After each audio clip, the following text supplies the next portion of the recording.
I have to share that I'm tired of defining the Caribbean.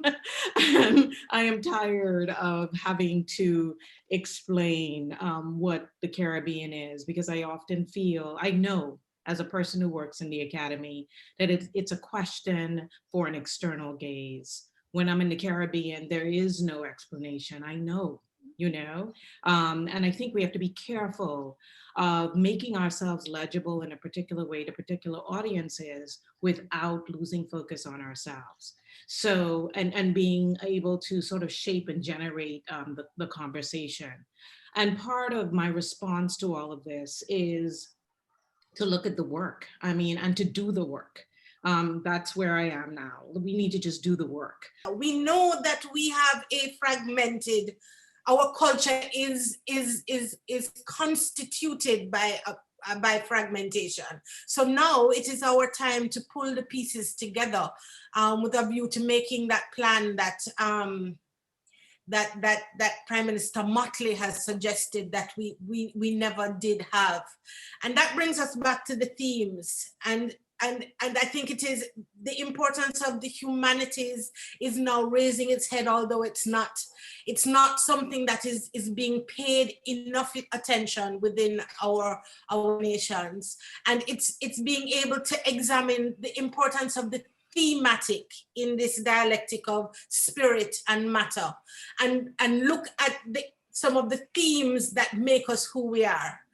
Our religiosity, whether it is Rastafari, whether it is Santeria, whatever it is, our notions of resistance, reparations, redemption, and resilience are the 5 that I suggest relate directly to the philosophy, ideology, governance, operations model that I'm suggesting that we need to have this total examination of, in terms of answering the question that Verley has given us, has placed before us, and determining the nature of Caribbean culture. Sometimes we don't look at culture in the sense that culture is power, and that when we have political power, we should also build the idea of cultural power. And I don't know if there's anywhere in the world that has a strong democracy, that the idea of culture is not at the forefront of those cultural civilization. We have to see culture as power, not just as cultural products or mere items of art, of music, of this. I think culture is, in a way, maybe in a Marxian way, is a sense that is a Trojan horse, in a sense. It is power, and it is the power of expression. Yes, there is a Caribbean culture, but whose is it? Whose is it? How do I find stories that connect to me? And I'm saying me as a member of the LGBT community in the Caribbean. How do I see my stories reflected in this Caribbean culture? I like to try to dissect with people at the center of how I'm thinking, and specifically people who don't have the visibility, or there are in the design of society mechanisms put in place to ensure that there is no visibility, or there is limited access. I'm left with that question. Over the years, I've come to understand better the word trauma. And we as a Caribbean people are fraught with trauma. We do not, amongst the rank and file, like to look at ourselves critically, either artistically or in film. That's why we're so intrigued when series like Bridgerton on Netflix give us permission to look at people in a certain kind of way. Why would we need Netflix to authorize us to do that? We have to develop the critical mass that makes it important and makes it relevant for us to look at ourselves artistically and to make it currency for the man in the street. This is no longer a situation where we can be satisfied about putting on exhibitions and hoping that the intelligentsia come to the exhibition. We want the rank and file to walk in off the street into an exhibition and say, here am I on the canvas, here am I on screen, and I appreciate it.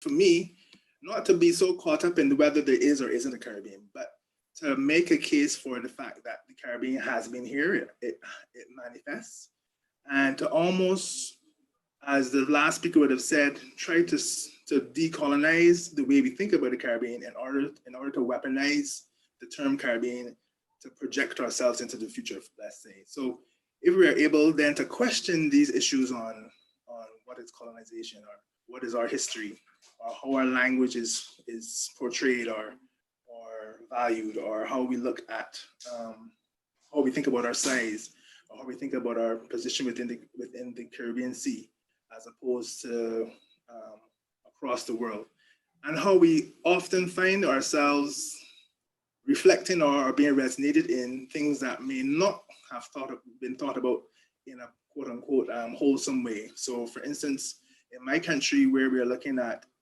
issues of dance in terms of walking up, and the notion that this is somehow exotic, erotic, derogatory, we're finding aspects that resonate with a history that is relevant to religious or spiritual aspects in our African heritage. The ways that we may look to film, and we may find that within, let's say, a film series like Black Panther or Bridgerton, we can recognize actors that come from the Caribbean. I think that this is the ways that we need to start to begin to make visible and show up those aspects of our Caribbean, and then analyze them and make sense of them in our real time.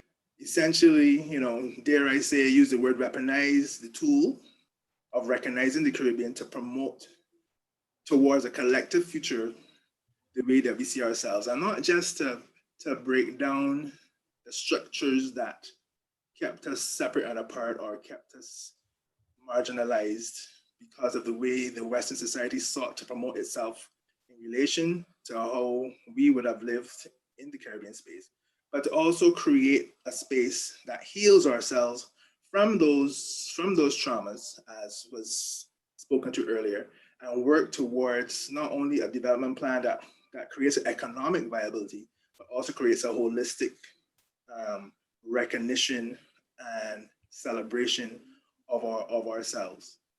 I came to Miami more than 20 years ago, and soon after I realized that the Caribbean was, omitted in so many of the, nascent programs that were happening in this city, such as Basel Art Fairs and others, and museums prior to this Art Basel had very few events concerning the Caribbean on a visual scale before that. Anyways, when I reached here, I realized that a program would be needed, especially in the city of Miami, because of its proximity and its protrusion in the Caribbean seas, to present and try to do something to ask exactly that question that this conference is addressing. Is there a Caribbean? Yes, there is a Caribbean. After all of these experiments and the fact that this city and where it's located is of great importance to the region. I've always said that we are not here in Miami in the south of the United States, but we are here more so in the North Caribbean. So this is, to me, what I've been pushing and making sure that people understand that we have a singular position as far as geography dictates, that this city has to become and has become a focal point for the Caribbean. For us at the Perez Art Museum in Miami, one thing that assuming this narrative has allowed us is visibility. Now, I must mention that, like Edouard was saying, Miami was a very different place in terms of the visibility of the Caribbean, not only locally, but also institutionally when he arrived to Miami. When I came to the museum, I came out of this need to start putting Caribbean people within the institution. So there were already great professionals here like Rosenglander Wallace, Edouard, and other making great Caribbean work, but they were not, full-time employees or curatorial positions within the museum. I should mention that, of course, the Cuban contingency is a great, it's a very important group, which I'll mention in the coming slides. But in terms of showing the diversity of the Caribbean, not only in terms of language, but also in terms of race, that was something that at the moment that I came in, which is 2013, was something that the institution was trying to advocate for. Now, the Perez Art Museum Miami has always had a connection to the Caribbean. They have a long history of shows that have been related to the Caribbean.